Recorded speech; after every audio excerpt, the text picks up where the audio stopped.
This video is sponsored by Wildlife Command Center Coffee. More about them at the end of the video.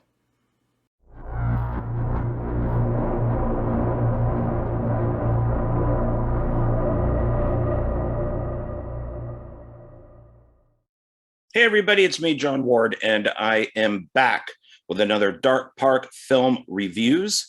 And today we are going to be looking at a recent Dollar Tree purchase.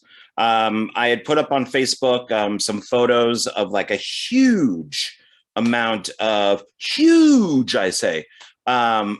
of DVDs that I purchased from Dollar Tree. And this is December, so I'm guessing that they got all these in for Christmas. A lot of them not low budget horror movies or anything. These were big budget films that played in the theaters long time ago. But most of them, I think, are MGM. And I got like 3 bags worth. So what I have now is I have 10. I'm going to double check it. 10. 1, 2, 3, 4, 5, 6, 7, 8, 9, 10. Yeah, I have 10 DVDs. And I have these 2 bags. I left with basically 3 bags worth of movies.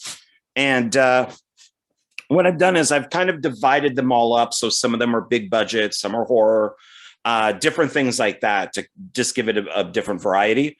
And probably for like the next couple weeks, I'm going to try to put out each Monday, like Monday or Tuesday, a Dollar Tree video. And because I just have so many. I mean, just right over there is just a stack of Dollar Tree films that I haven't even reviewed yet or gone over. So I'm thinking that maybe the having them, doing like one video for like the next couple weeks will at least catch me up with this current purchase. And then from there on, maybe I'll just continue doing like every Monday or Tuesday, a new Dollar Tree video until I get all of them done. I still have a ton of them that have been filed that are pretty old, but still they're Dollar Tree videos. A lot being DVD, some being Blu-ray. And so I think that's probably the way to handle this. And then Thursday or Friday, maybe Saturday, somewhere in there, I'll put up a different video of like a ranking or a review or a collection or something like that, like a recent Black Friday purchase, and have it that way. Because I did go pretty crazy with Black Friday. Basically, Black Friday put me into the red. So I gotta stop buying movies for a little bit. But that's not gonna happen. But I'll work it out. And so today, what I have is basically, like I said, a combination of like horror, comedy, drama, big budget, little budget, all that type of stuff. And so let's get to it. I don't want to waste anybody's time here. So let us start off with the first one. And this was a bit of a surprise. And I grabbed it immediately when I saw it. And that is Vampire's Kiss. Let me go get it. There. Not the best cover. I don't know really why they chose to pick that picture of Nicolas Cage, but okay. I'm a huge Nicolas Cage fan. I would probably put him in my top 5 for one of my favorite actors. And so when I saw this, I had to grab it. Like I said, a lot of these MGM. So there's MGM right there. So a lot of these are MGM. So they must have just taken all that overstock and, sent it to Dollar Tree. But I'm really happy to have this. And surprisingly, I've never seen it. Never seen it. I just kind of thought it looked like a dumb comedy when it originally came out. Didn't have an interest in seeing it. So I've never watched it, even though I'm a huge Nicolas Cage fan. I do like over the top Nicolas Cage. I think he's done some great work recently. And so, I mean, with over the top and not over the top recently, you know, Pig, he's very not over the top. I mean, he's just pulled out some great performances lately, like, you know, Mandy and excuse me, in some of his other movies. So I tend to like newer Nicolas Cage. I think movies these days more than his older stuff. I don't know. I'm kind of in the middle of stuff. Like I like Con Air and other things too. But yeah, this I definitely need to watch. And so let's take a look. There's its side, and then we got its back. Good thing is I don't think on any of these we have to worry about nudity, like on one of my other videos. So, and let's find out. Let's see. Well, there's a review on the front. A sleek, outrageous dark comedy. That's from the LA Times. Yeah, the Los Angeles Times. Pardon me. Then on the back, there's another review, accomplished and original. Cage is inspired. And that's just from New York. I guess maybe New York Magazine? New York Times?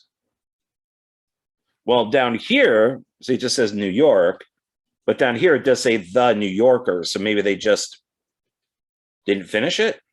I'm not sure. There appears to be no special features. It is rated R. It's 1 hour, 43 minutes. It was made back in 1989. This tells you how old I am. I graduated high school in 1986. And then this film only came out like a few years later. So it's directed by Robert, I want to say Berman.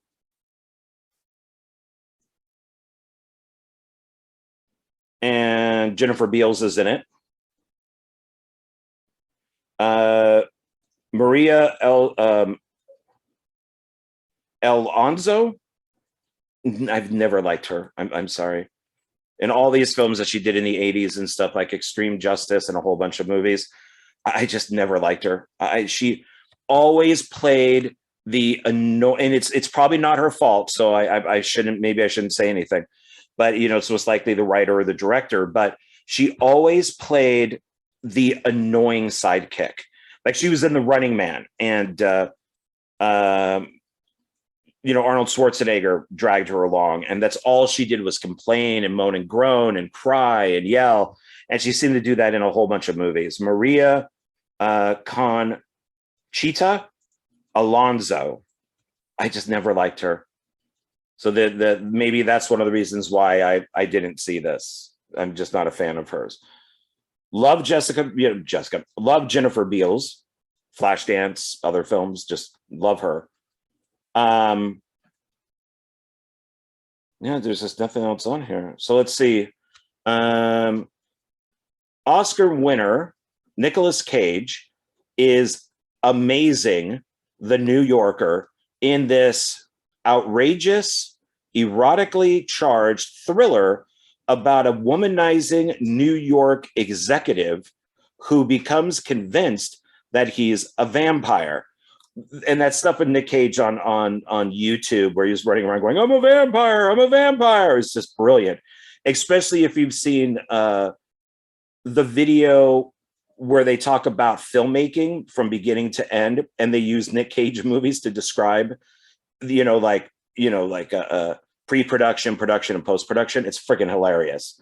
And maybe because it says New York here, maybe it's the city, New York City, maybe, because it does say a womanizing New York executive.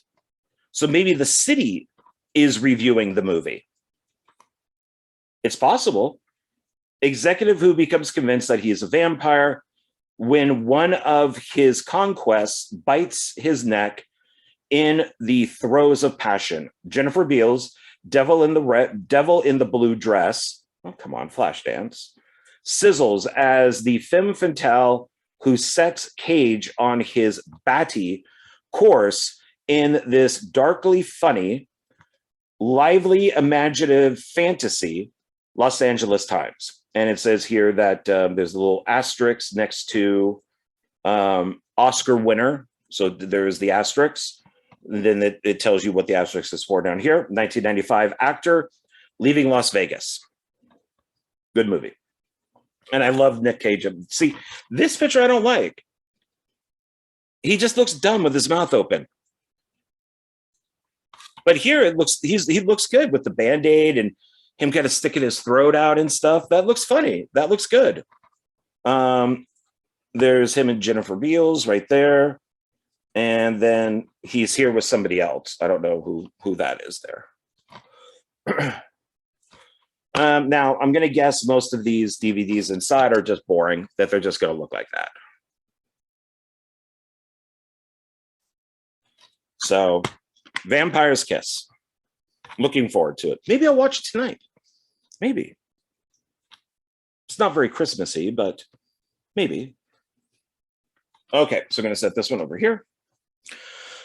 The next one is from a filmmaker that I admired for decades and would see everything that he made on the big screen.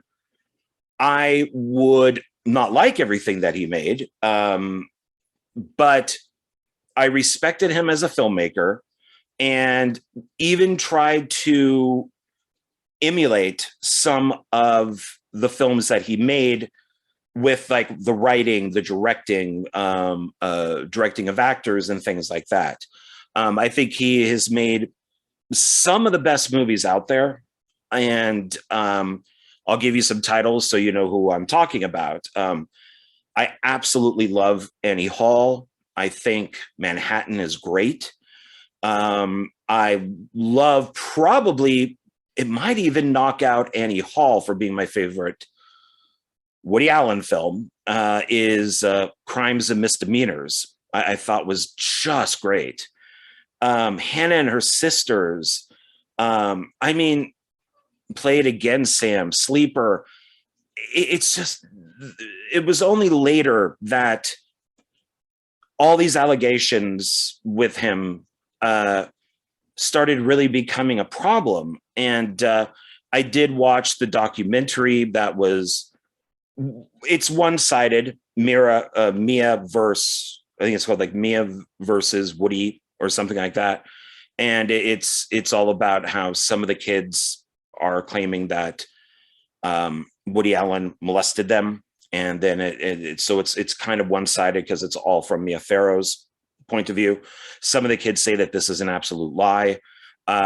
It's hard to say, but I mean, with him having an affair with his adopted daughter and then marrying the adopted daughter, and once all of this comes into play, and you think back over the years, I mean, I'm 54, and so I've been watching his films, I would want to say from the 80s on, and then went back to watch all of his 70s movies and stuff like that, that you kind of do see a pattern.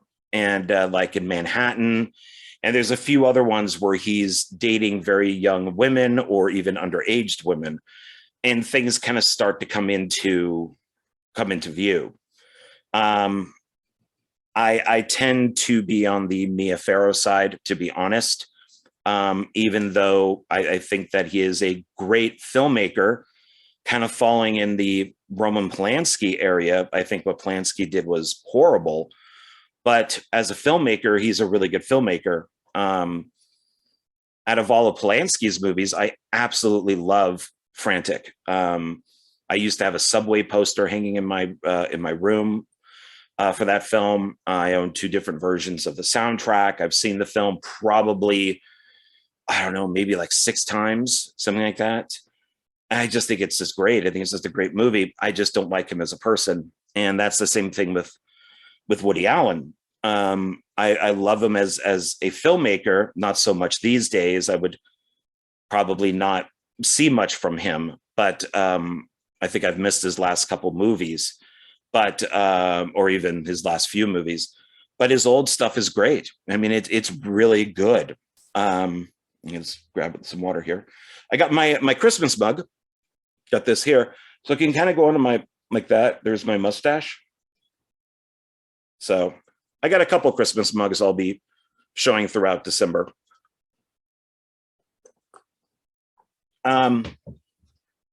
So I have two in this stack, and I think that they are two very good Woody Allen films, very funny films. And the first one, because I said this is a lot of these are MGM and they're big budget movies. The first one is Zelig. If you have not seen, it's got a white box, so it's hard to, there we go. If you have not seen Zelig, I highly recommend it. It is one of the first films where they blended like actual real documentary footage with like brand new made up footage, kind of like what they did in Forrest Gump. And this is 1983. So this was the first, and this is a great movie by him. It is really good. And it also stars, so it stars Woody Allen, he is Zelig, and then Mia Farrow, who I think has gotten a bad rap over the years. People have called her like, you know, Yoko Ono and some other stuff, which I just don't think is fair. I don't even think it's fair to call Yoko Ono, but you know. But it is a great movie. I highly recommend it. Here's its side. And take a look at its back. So no reviews on the front. And so it's the review is uproariously funny, a cinematic marvel, the New York Times. So now we know what New York they're referring to, the New York Times. That's the only review on here. It is PG. And like I said, 83 minutes. It is color and black and white. 79 minutes, which is a pretty good for this type of movie. I think like 79 minutes is good for it, because it's I don't want to say it's a gimmick movie, but you don't want it to outwear its welcome. So 79 minutes is fine. It is written and directed by Woody Allen, and director of photography is Gordon Willis. Can't go wrong with that. So, okay, so let's see what it says here for those of you who don't know what Zelig is. God, that white box really. So Mr. Personality or Mr. Personality Disorder.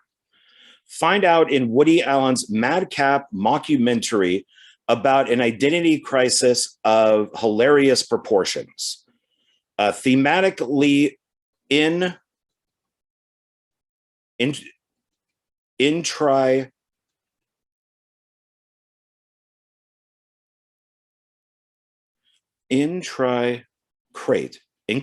thematically intricate,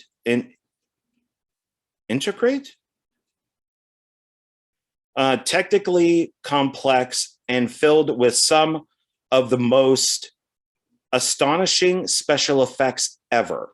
Yeah, because this was groundbreaking when it came out. Zelig is pure magic, Newsweek, nominated for 2 Academy Awards. So let's find out what those are. 1983, cinematography and costume design. This work of breathtaking virtuosity, Playboy, is further proof that Allen is the premier American filmmaker of his day, the New York Times. So this is what the movie is about. Leonard Zelig, Woody Allen, is a social quick change artist whose neurotic insecurity forces him to mimically and physically, whomever he's with. Treated by Dr. Eudora Fletcher, Mia Farrow, Zelig is slowly cured, and in the process, that kind of tells any of the movie, process goes from sideshow freak to national celebrity to Eudora's fiance. But when misdeeds from Zelig's multiple personality past start to surface, larceny, bigamy, and an unauthorized, oh God, acmedecamy. So I'm not pronouncing it correctly, but I know what I want to say. Acmedecamy, the human chameleon is on the run again, and Eudora must search the world over to find and save the only man who's ever man she's ever wanted.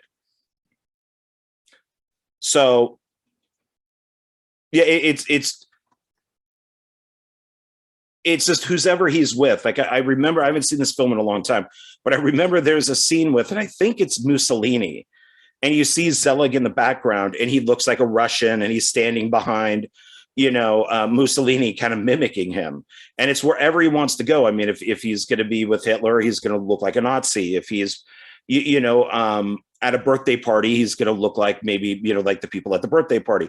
So it can go from extreme to something more subtle. So it's very funny. And that's why there's the multiple Zelig credits down here, is because he's always something different. So very funny film. Very funny.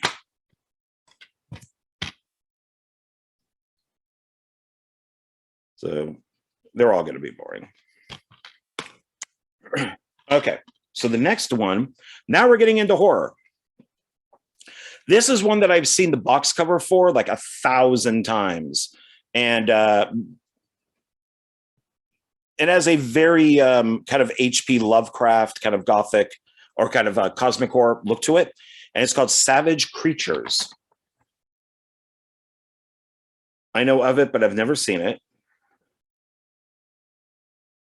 And this is the DVD plus digital. And let's see, so it has Kelly Brown, Victoria Steedman. So there's all those tentacles that kind of give it that Lovecraft cosmic horror feel to it. It says the forces of evil are about to collide. I do like the cover. It's definitely, something that your eye would go to if it was sitting on the shelf. There's its side. There's its back. And let's see. So there's no reviews. The extras are director commentary. That's good. Behind the scenes. That's good. And VFX breakdown. That's good. Always good to know about like VFX and stuff. Pretty much if you can do VFX on your own, or like if you're an independent filmmaker, you could do anything. I mean, that's something that I even need to learn. I know so little of it. It's amazing. So I have to rely on other people. But if you can get to know how to do VFX, then you got it. The film is written and directed by Richard Lowry. And it says here, add to your Movie Spree digital library, moviespree.com/redeem. Watch anywhere, TV, computer, tablet, smartphone. And then it gives you like a little thing here on how to do it. The film is 76 minutes. That's a good time. Color stereo, not rated, and it is widescreen. So that's good. Anybody in it that I recognize? No. No, I do not recognize anybody. So let's see here. Let's read and find out what's going on. Two vampires realize their food source is in jeopardy when alien creatures land on Earth, causing humans to become rabid zombies. They must battle cannibals, gun-toting nuns, aliens, and the undead if they want to save the world. So that's interesting. So the vampires are our protagonists. So I guess we're supposed to be rooting for the vampires because they don't have humans anymore to suck blood from. And I guess that may be the two vampires there that they're referring to. There is a nun with guns. So she's got two handguns. That vampire there, that does look like her. That looks like a priest, and not sure what that is. Looks like a house, maybe with bats or UFOs or something like that. So I'm not sure what that is. Okay.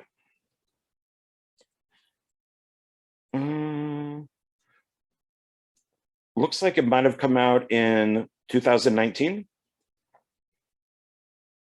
So let's look inside. Okay, so there's the information on how to get it digital, and then the DVD. So they moved, who brought this out? Oh, this is ITN. Okay. I believe they're out here in Vegas, which is kind of cool. Or at least one of their offices is. So they basically took this and moved her down so she's not hit with the circle, with the hole. And they just moved her down, brought this up, type of thing. So it's not bad. I mean, it's nice looking. I'm glad that they just didn't stick it, excuse me, on on her. Yeah, I guess that's her, like on her face or something. So, okay.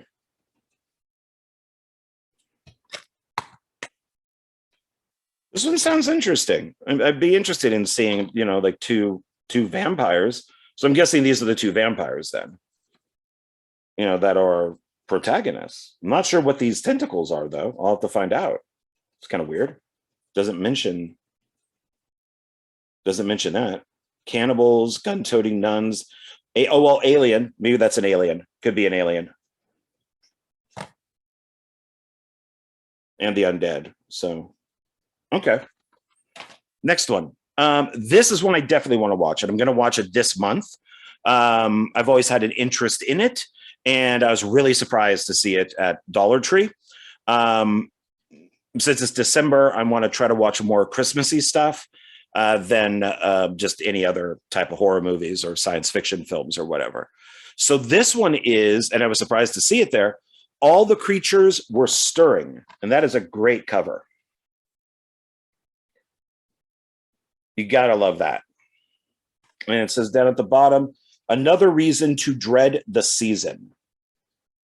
I like the green slime coming out of it, the broken bulb. There's its side. And I like that it has the clear box, because that normally means that there's a picture on the other side. Here's the back. There it goes. That's better.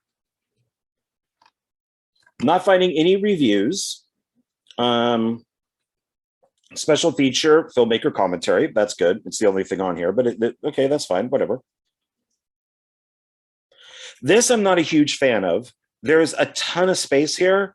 They could have put maybe like an extra photo, maybe made the description bigger. That's tiny. That's hard to read for certain people. We're all not 20. So, and it says, "Oh, come all ye evil," instead of faithful, ye evil. So let me see if I can read this with how tiny it is. Well, let's see. Who directed it, first of all? Written and directed by Rebecca and David Ian Kinroy.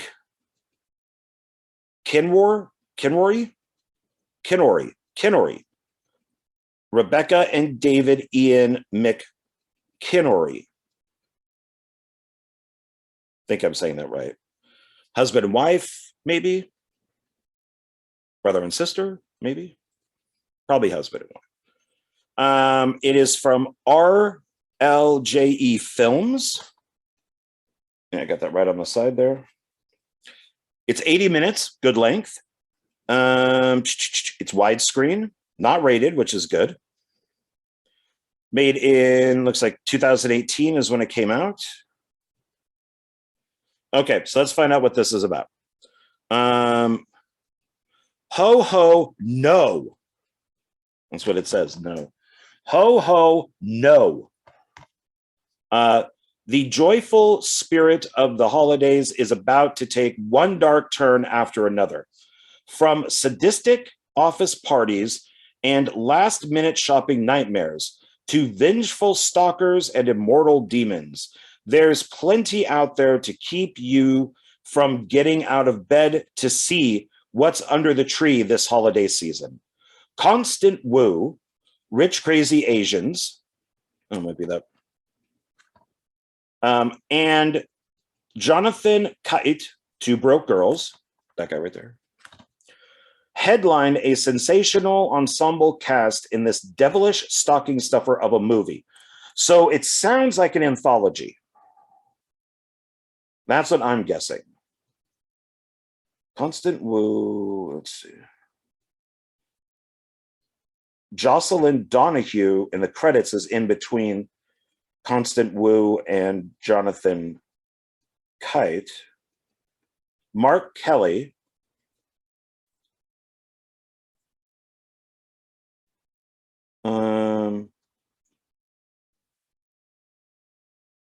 Not seeing anybody else. Okay.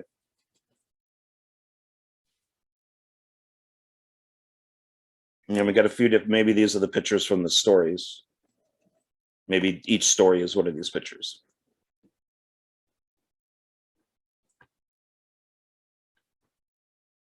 At least that's a different hand. So it's got 3 fingers where the front it only has 2.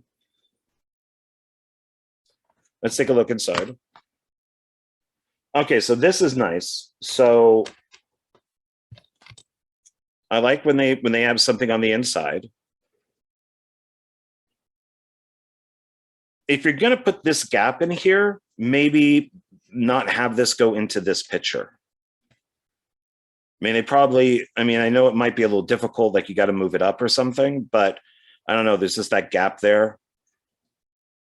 But it's okay. At least it doesn't block the eyes in most of the bulb. It's just the very top. But let's take this out and see what they have here.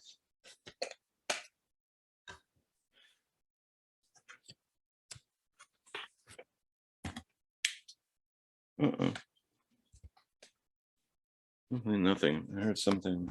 Okay. Oh, it's just the box. Okay. I was hoping nothing was broken. So it says more movies to haunt your dreams. Now available from RLJE Films. And you can look at, find them on Facebook, Twitter, and Instagram. I have almost all these movies. So here they are. So I don't own that, but I've seen it. I do want to own it. So now that this one is available at Dollar Tree, I wonder if these other ones will be too. So seen it, want to own it, own it, own it. Didn't like it, but own it, own it, own it, own it. Have not seen it, do not own it. Own this with a double feature. And own that one too. I forget what that's double featured with, but it's like another high school thing. It's like a football slasher movie. I forget exactly what it's called, but it's got the players and cheerleaders, and there's like a spear going through them. They're like out on the football field. So both of them are fun. It was nice getting them as a double feature. So, okay.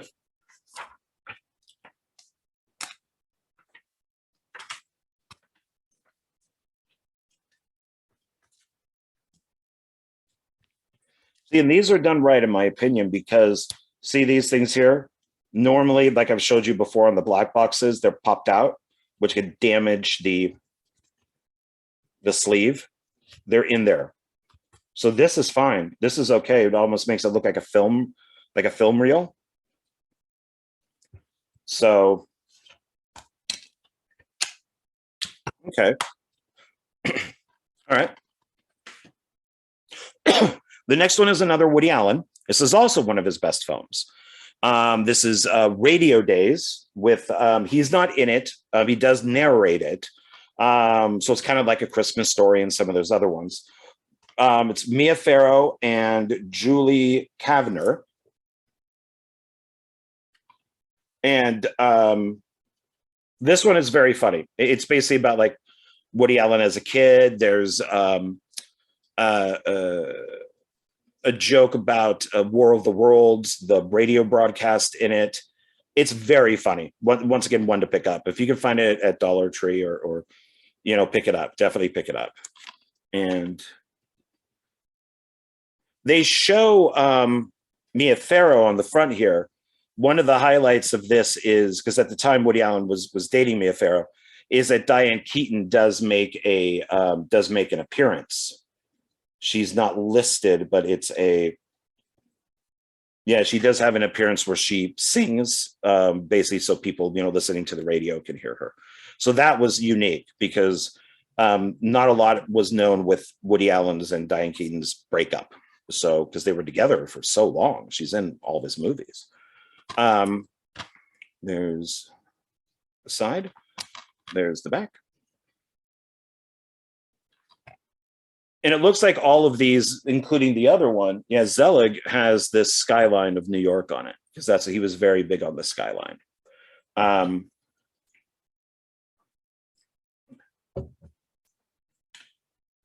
The review. So they got a review on the back here. Mineral bowl. Sorry if I am mispronouncing that. There's just certain letters that just get me.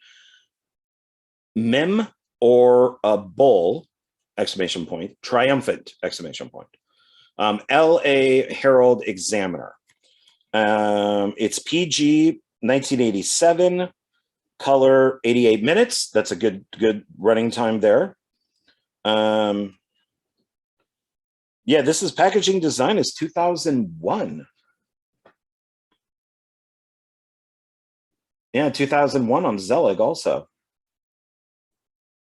So these are brand new. I wonder if these are made just for Dollar Tree, which is also why there's no special features or anything on them. Written and directed by Woody Allen. All right, so let's see what this is about. A richly nostalgic, says Leonard Martin, and star-studded portrait of the 1940s, Woody Allen's radio days weaves together a young boy's comical memories with zany stories from the golden age of radio to create a delightful tapestry of heartwarming and hilarious vignettes. So it's not an anthology, it's an actual movie, but there are little kind of segments in there of what he's talking about. So it is a lot like A Christmas Story for people who like that. Expertly rendered and densely packed with vivid detail, the New York Times, Radio Days is one of the loveliest eulogies a filmmaker has ever given to any bygone era. That's LA Weekly. So now about the film. Gripped by wild radio stories about bloody wars and beautiful celebrities, 10-year-old Joel Needleman, which I think, because once again, I haven't seen this for a long time, I think 10-year-old Joe Needleman is Seth Green, I believe. Longs for adventure and dreams of the day he'll see enemy spies, German subs, or even his sexy grade school teacher wearing a smile and little else. But while Joe's life is filled with fantasies about radio voices, the real people behind the voices have fantasies of their own. And as stars rise, careers fall, fall, and a nation hurtles toward the future, only one thing is absolutely certain. The days of radio may finally be fading, ... but the magic of Joe's memories will always endure. Pardon me. Yeah, this is very funny. It's not slapstick like Woody Allen.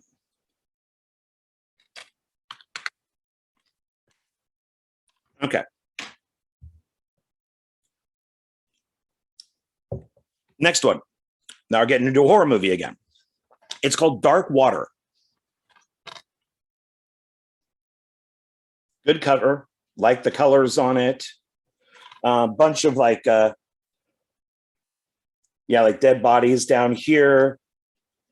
Woman swimming up to the top. I'm not sure if she's, well, it says evil has emerged. So I'm not sure if she's evil or if she's like stuck in the water trying to get up to this boat that looks like it's sinking or abandoned. But it's a good cover. It's got good colors and everything on it. I like when people pay attention to colors on films. I'm sorry, on covers. Nothing more on the front. Take a look here. And this is, once again, ITN. No special features, no reviews or anything. Let's see, it's not rated, stereo, it's widescreen, 113 minutes. It's listed as horror. Ooh, 113 minutes, wow. 2018. Written and directed by Roman Karamova.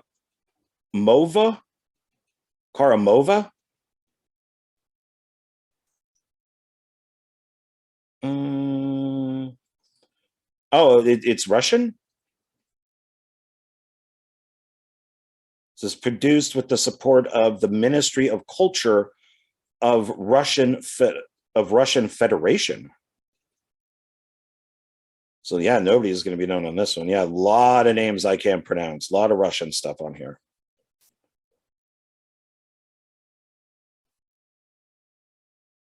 Okay, so let's see. Not sure if I showed the back, but there it is there.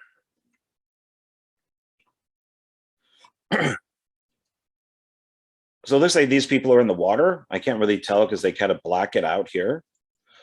Once again, you can add in like one or two more photos. You know, come on, guys. You got the space. And it looks like somebody walking there. There's the ship.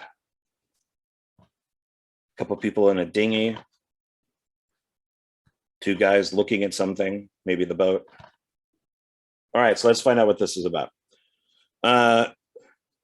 In the waters of a small, forgotten village in the middle of nowhere sits an old, abandoned boat. That is until Maxon, his girlfriend, and his brother arrive to repair it and set sail. You know that's not going to go in a good way at all. At all. Right from there, you know bad stuff is going to happen. I've seen way too many horror movies that take place on a boat. While working on the boat, they learn of a fire that has taken place on board and caused the death of several children. Not a good thing. The waters where the boat is docked are where the souls of the dead prey upon the living. So it must be the kids. So those must be the kids down here. At first, Maxon brushes off the legend. You stupid. There's no ghost. That's my bad Russian accent. But when his brother begins acting strange, he starts to believe that the waters may in fact be cursed. Okay.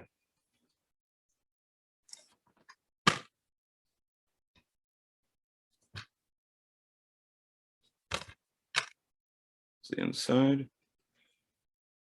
I mean, they move some stuff around. Got it right in her legs, but that's not going to help her swim, having that big hole right there. Like that they put not rated.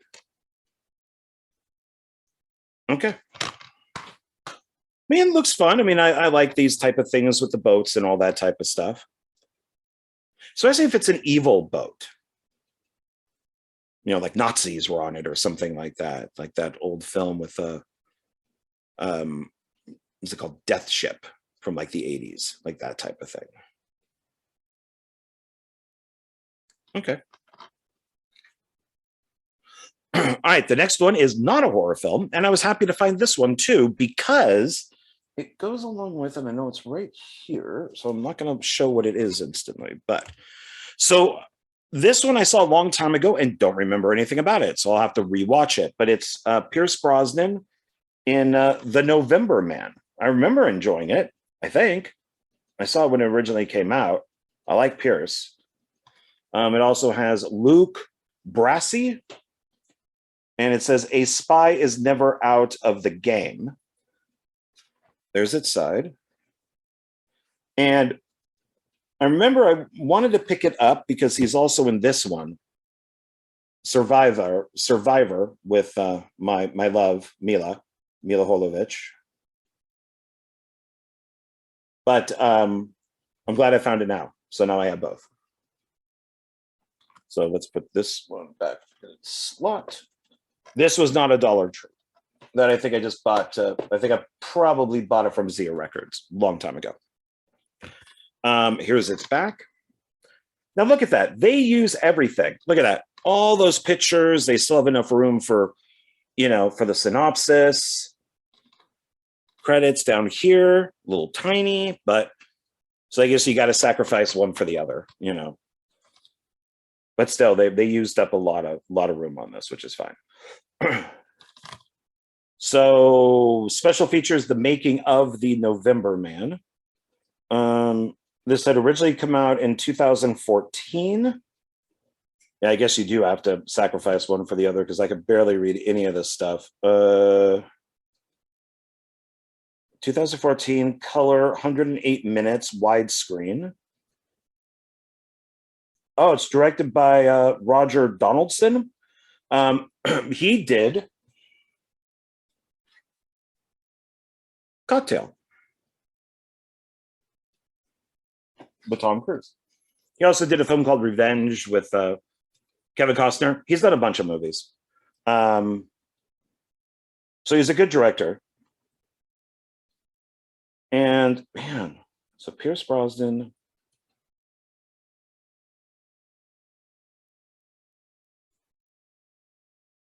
Will Patton.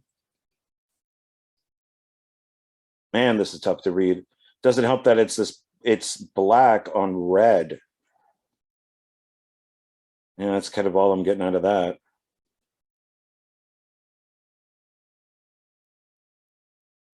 It's based on a novel called There Are No Spies. Okay, so let's read what this is about. Pierce Brosnan stars in this action-packed spy thriller set in the ruthless world of international espionage. Codename The November Man. Peter, why do they do this to me? Deverox, I think that's right, Deverox Brosnan, is a lethal and highly trained ex-CIA agent. Aren't they all ex-CIA agents? Who has been living in Switzerland. When Deverox is lured out of retirement to safeguard a beautiful witness, aren't they all beautiful witnesses? Targeted for assassination, aren't they all targeted for assassination? He's drawn into the deadly game of cat and mouse with his former friend and protege, David Mason. With no one to trust, Peter must survive Mason's relentless assault and root out a suspected CIA mole who may pose the greatest threat of all. Okay. So, guy with a gun. Pierce not happy with a woman. Maybe that's the woman he has to protect. A Pierce with a gun, looking like Bond. Guy on motorcycle. Beautiful woman, I guess. I don't know. And then Pierce, maybe that's Pierce looking at some photos from this guy.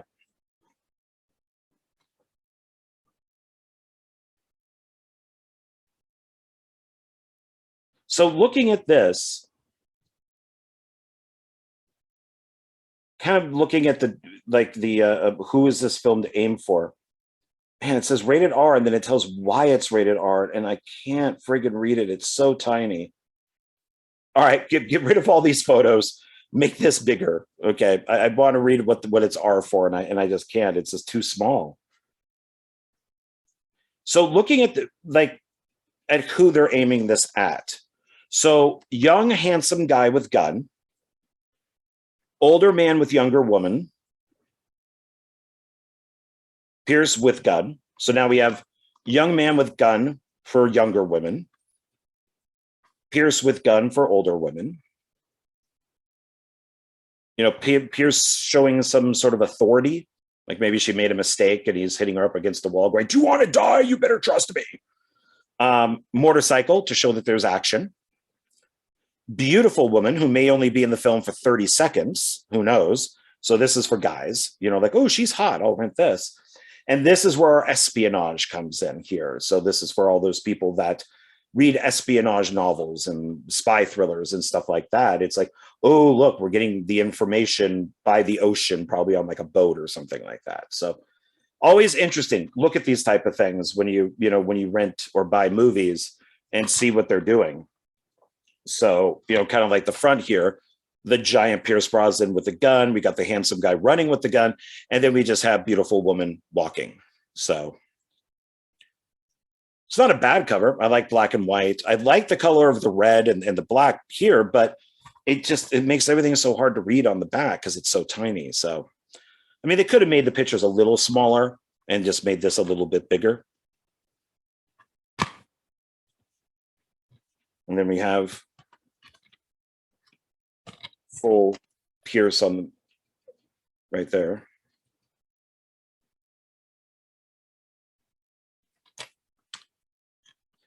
I'm also not a big fan of these types of boxes with this. This is a divider, so you could have like 2 DVDs in here, or 3, I guess, depending on what the piece that, the middle piece is.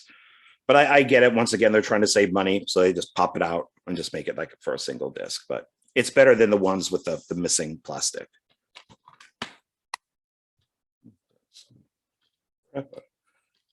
Plastic. There we go. Okay, almost there. So the next one is a film I've not seen, and got it for its lead actor. So it's Vehicle 19 with Paul Walker. Rest in peace, Paul Walker. So good actor, taken way too soon. And I remember that this bombed in the box office, I believe, that it did not do well. They just said that it was just another Fast and the Furious type of thing. He picked the wrong car. They picked the wrong guy. So there's its side. Definitely selling this movie on Paul Walker. And it's the back. Fasten your seatbelt.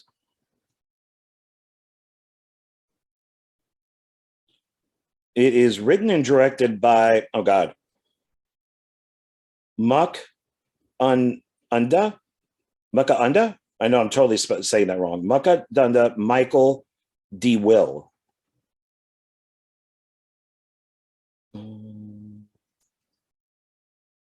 I don't recognize anybody else. It is widescreen. It's rated R for brief, strong language. 85 minutes color. Okay, 85 minutes, not bad. Not sure if that's the best picture to use with Paul Walker right next to it, but I don't know, maybe enough time has gone by. Let's see what this is about. Recently paroled Michael Woods, Paul Walker, just wants to get his life in order. Who doesn't once they're paroled? But when he discovers a gun, a cell phone, and an unconscious woman in the trunk of a rental car, he fears he's in for the ride of his life. Michael has some serious decisions to make. Either keep his head down and hope to escape with his life, or risk it all and do the right thing. I have a feeling that he is going to risk it and do the right thing. Otherwise, if he just kept his head down to escape with his life, the movie would be like 10 minutes. So I'm thinking he risks it all and does the right thing. So there's Paul Walker. That's probably the woman in the trunk. Paul Walker again. Paul Walker with maybe woman in the trunk. Paul Walker holding gun on man. So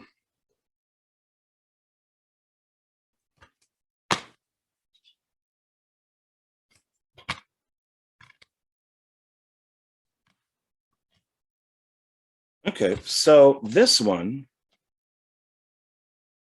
so this is interesting because they took the back picture, removed everything, put it on the disc, move the title onto here too, and then left this whole space empty. I kind of like it only because it's a little different, but there is maybe something in here that they could have put.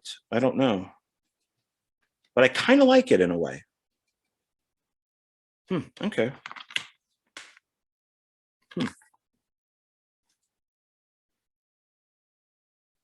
All right.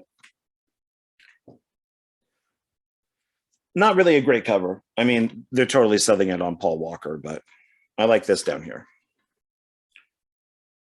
This is pretty standard font. It's kind of boring, but what are you going to do? Now, this one is, I'm a big fan of this filmmaker. I'm a big fan of this filmmaker's father. And I think he is very underrated, a lot like Emilio Estevez. I think is also a good director and has just never been given a real chance, I don't think. So I was really happy to find this. And I do need to pick up more of his films. And like I said, I'm a big fan of his dad. So this would be Posse, The Untold History of the Wild West. And it is a Mario Van Peebles film. And this came out around the time of like Young Guns and all of that. And this actually explains the term cowboy, which I did not realize since John Wayne used the word cowboy like 1,000 times in his films, is cowboy was actually not a good word to use. Basically, they had a lot of, at that time period, Black people would basically herd the cows, and the white people who owned the property would call them boys. So they came up with the name cowboys because of the color of their skin and that they were herding cows. So it's interesting that, and I don't know when it got kind of switched, where you could make a movie like with John Wayne or during this time period of when cowboy got switched from being something negative to like, oh, look, there's a cowboy, and it's something that's positive. So yeah, it's something that, it was never a negative. And I actually learned this from this film, and I did look it up because I wanted to make sure. And and it is correct. This is also an MGM movie.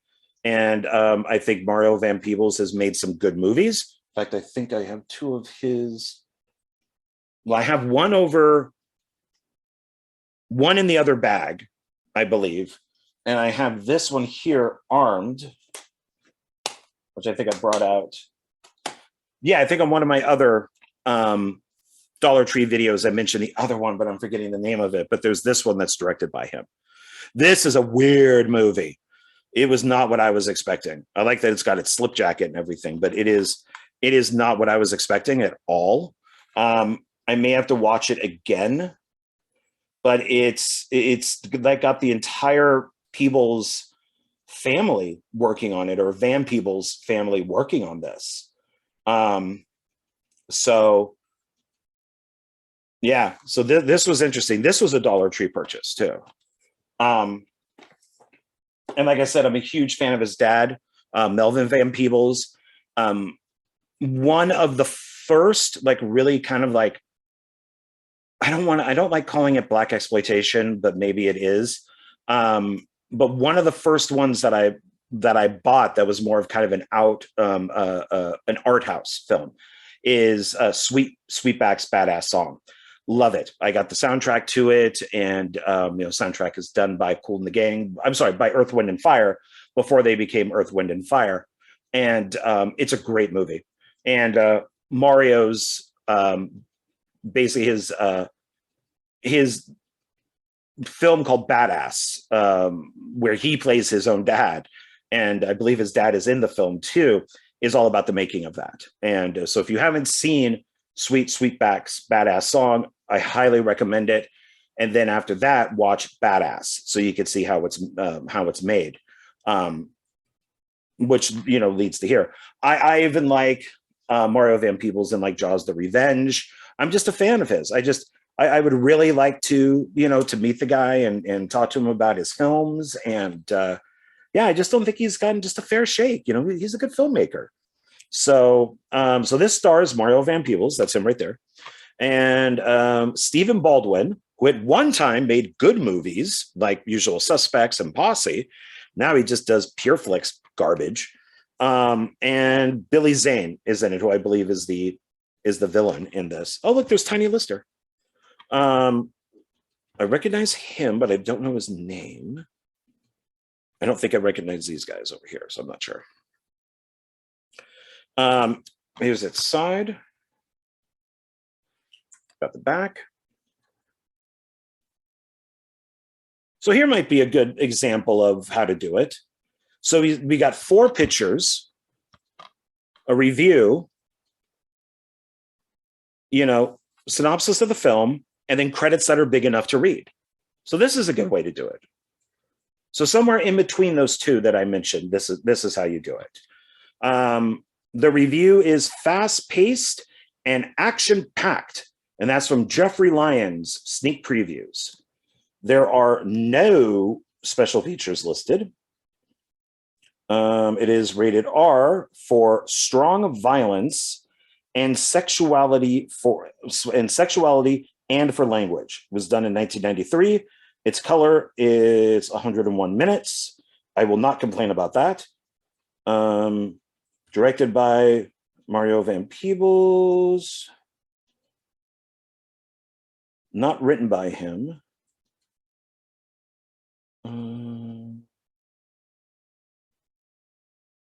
Seeing if... Oh, that's interesting. Production designer is Catherine Hardwick, who eventually did, was it 13?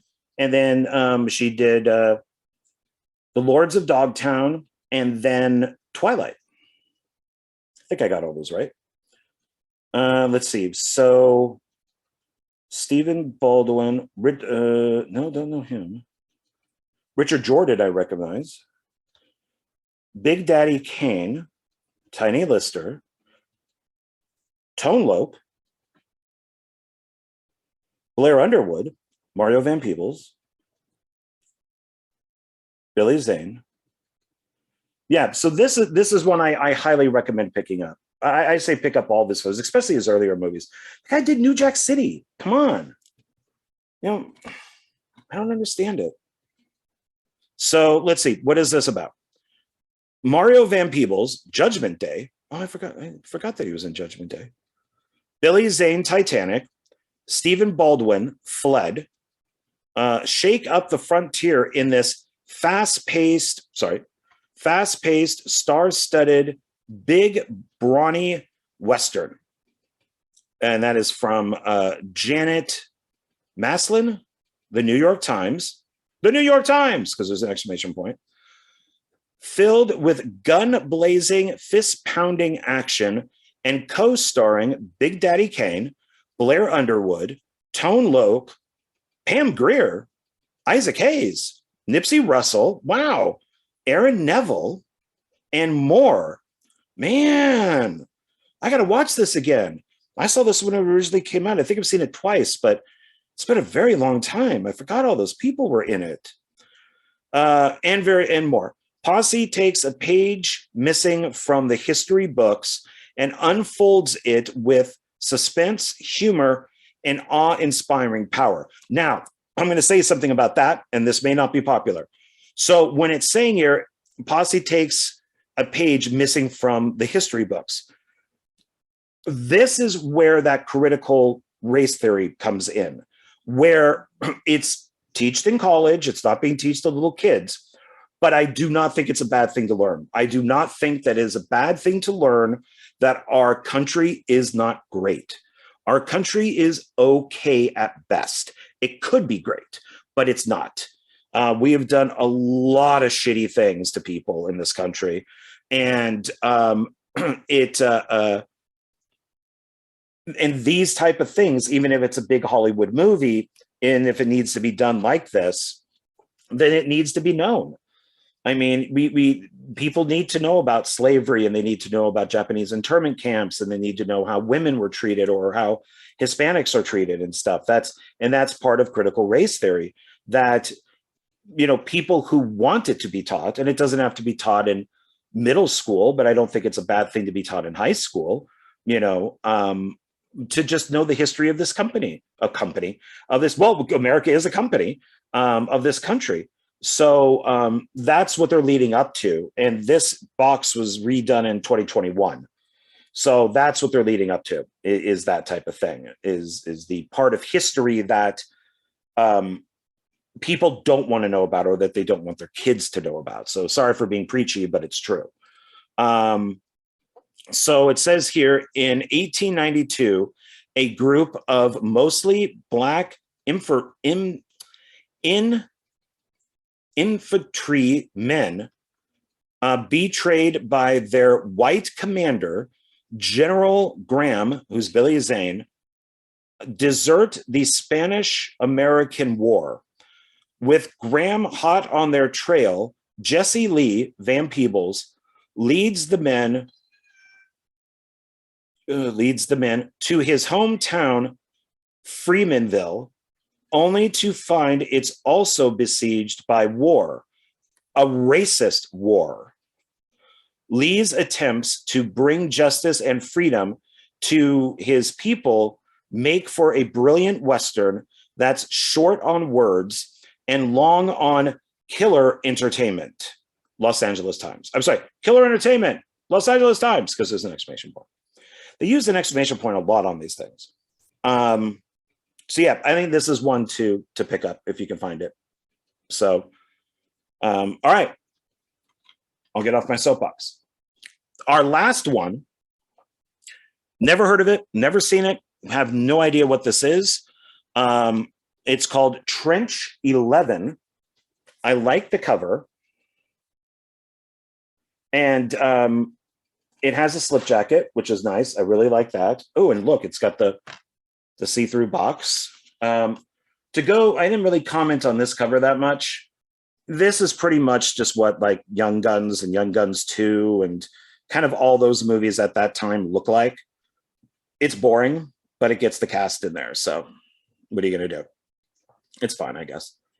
This is a nice looking box. This looks nice.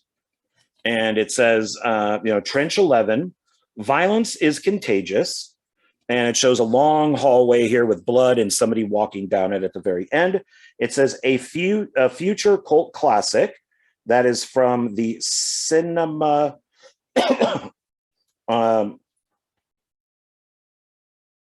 Cinema. I know exactly what I want to say, but I can't get it out. The cinemamachina.com. There we go. Just had to think of it as a couple separate words. Cinemamachina.com. There's its side. Here's its back. So now the sticker is on the synopsis of the movie. So let's just do that. And now there it is. Now I can read it. This is another one from RLJE Films. Looks like 2017. It's 91 minutes. It's widescreen, not rated, which is good. Directed by Tyler Levin. And I am going to guess that I'm not going to recognize anybody here. So let's just take a quick look. That looks like it might be Canadian. Okay, starring. Here we go.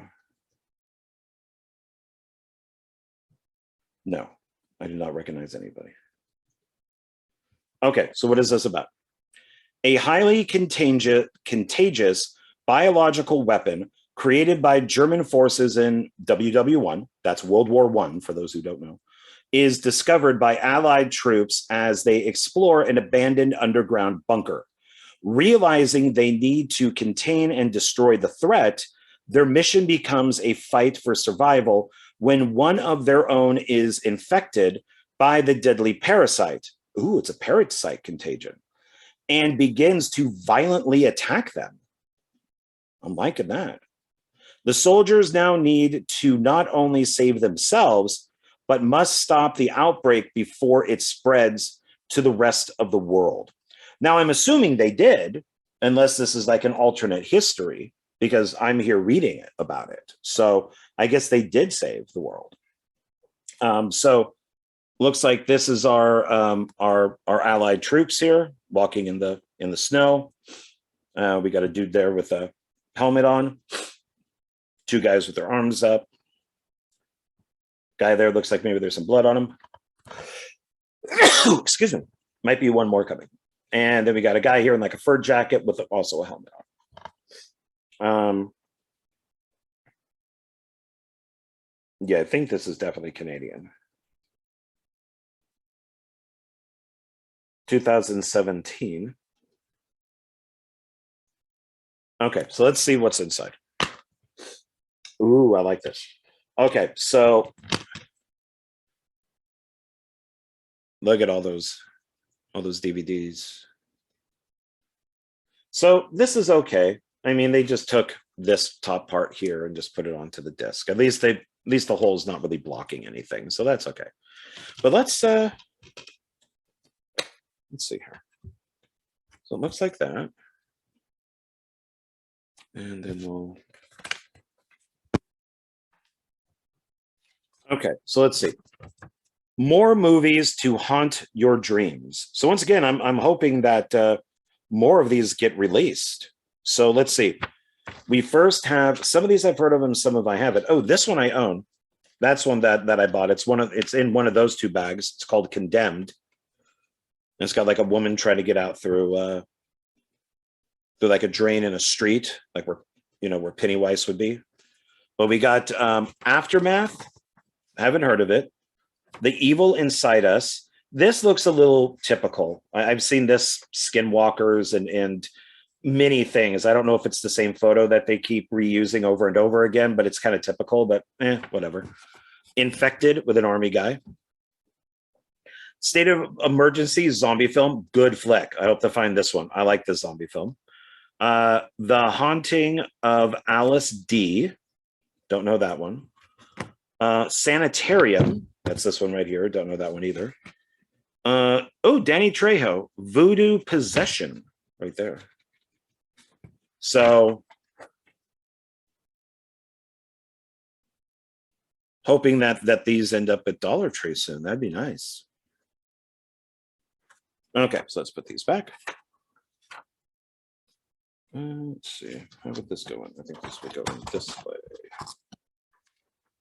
All right, and that is our last one. That should make 10. It's back in its box here. Now, this thing was saying a future cult classic. I and others watching this will determine that. So, yeah, they may think it, but we will determine if it's a future cult classic or not. This is 2017. I've never heard of it, so I don't know how far in the future they think it might be a cult classic, but it isn't as of 2021, December 2021. So, all right. So now we're going to do the recap of stuff. And I might as well just take right back. Trench 11. So there's Trench 11. Got that one. Like the box, know nothing about the movie, but it sounds kind of cool. Posse, definitely one that you should pick up. Oh, maybe I'll watch this tonight. Vehicle 19 with Paul Walker. Might be some good action in there. November Man, I remember liking it, so I recommend it if you pick this up. Or not if you pick it up, but you should pick it up. Dark Water sounds kind of cool. Radio Days, really good Woody Allen flick. Pick that up if you can find it. All the Creatures Were Stirring. Sounds interesting. Might be an anthology.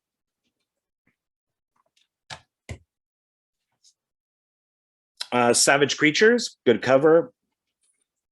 Look forward to that. Kind of like that twist of, I guess, the vampires being the good guys. or the good gals in this case. Woody Allen Zelig, definitely one to pick up. Very funny, very good. And finally, Vampire's Kiss with the great Nick Cage.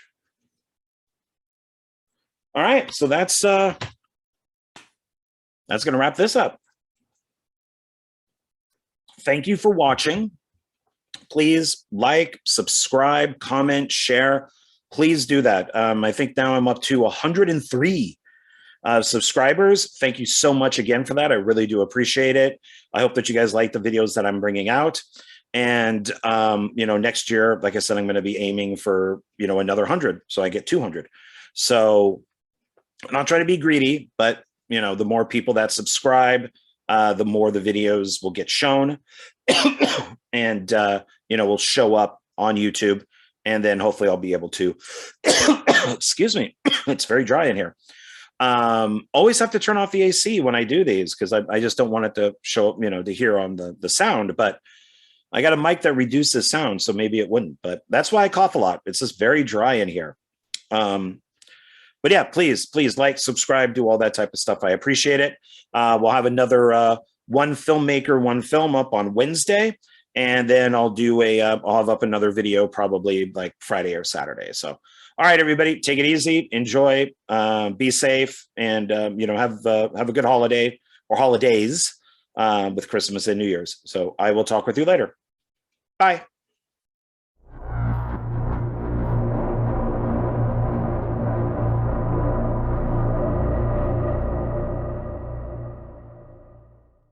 Hey, everybody. Thanks for hanging out after the video. And thank you for watching the very first Dark Park Films sponsored video. And who is that sponsor? Well, I've now learned if I do this with my hands, they go to the right area. There we go. That would be Wildlife Command Center Coffee. And you can purchase it right there. You can go to their website, which is buyWCC.com, and pick up their coffee. They have 2 blends, which I'm going to show you now. The first coffee is this one right here. This is a breakfast blend. It's 10 ounces, and it is a medium ground. And it does say, and it's breakfast, like I said, and this is what it says right here. It says, early bird can catch the worm. So there you go, a breakfast blend coffee that helps you catch the worm in the morning. And I really like this one. I'm more of a breakfast kind of blend coffee guy in the morning. So this one I really like. It has that little bit of oomph to it to kind of get you moving, get you up and out. And so I really enjoy this one, but that doesn't mean that I don't like the other one, which is this one right here. This is a dark roast. It is also 10 ounces, and both of these are $7.99 at their website. Pretty good price for 10 ounces worth of ground coffee. This one is, it's a little darker. So it's, I think it's better for drinking at night. Maybe if you're, writing a screenplay or if you're filming, this has got that oomph, that double punch to get you going. So this is one that I also recommend. I like both of these quite a bit, but I kind of do, the breakfast in the morning and then the dark more at night. So I recommend both of these quite a bit. And how did I find out about these two, these two coffees here? And how did I find out about Wildlife Command Center? Well, when I was working on Night of the Zomghouls, there was a box of coffee that was just sitting there filled with coffee. And we didn't know what to do with it. Like, whose is this? Who brought it? Why is it here? And so we just kept going to the store and buying coffee. And then one day I said, why don't we just get the coffee out of the box and use that instead of, wasting money on going to Smith's or whatever and picking up coffee. So we did. We did not realize that it was the Wildlife Command Center coffee and that it, was sponsoring the movie. And it was great coffee. Everybody loved it. And we just went right through it. By the last day of filming, this coffee was gone. And I went and found out, about Wildlife Command Center, asked if they would like to be a sponsor for Dark Park Films, for their coffee. As many of you know, I love coffee. I love coffee mugs. And so this was a perfect match. And Wildlife Command Center is great with animals. So they provide a great service for rescuing animals. So it's kind of that double whammy for me, where coffee, helping animals, you can't go wrong. And they were even cool enough to send me, get in there, a coffee mug, because they knew that I liked coffee mugs. And right now, I don't get that. That a little bit. I'm going to go on the keyboard, but that's their dark blend, because I'm recording this at night. So I am actually drinking that while recording. Also, one thing that you can get at their website, which is cool, is you can get this. There you go. This pocket knife, which is $9.49. And this is pretty cool because it has their name on it. Wildlife Command Center, we can catch it. And this is what it looks like. Put that down there. There we go. Fully out.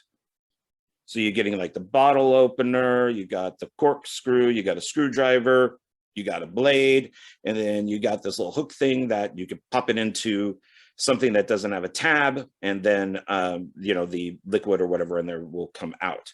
So this is pretty cool. And I'm just going to keep mine in my car, because you never know.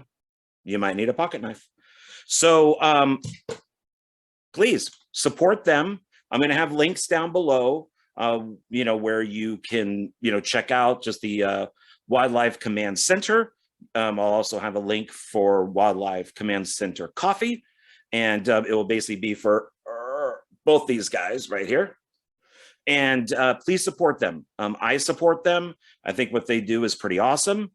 And, maybe this coffee will be on your set or in your kitchen. It will definitely be, on my set, in my kitchen. I know that. So please, once again, I'm going to show you these. Please go to their website and pick up their coffee and make it part of your day or night, depending on which one you like. So that'll be about it. I really appreciate it. Thanks for hanging out with me. And yeah, so thank you. And once again, please support my channel. Please support the Wildlife Command Center. And I will catch you later. Bye.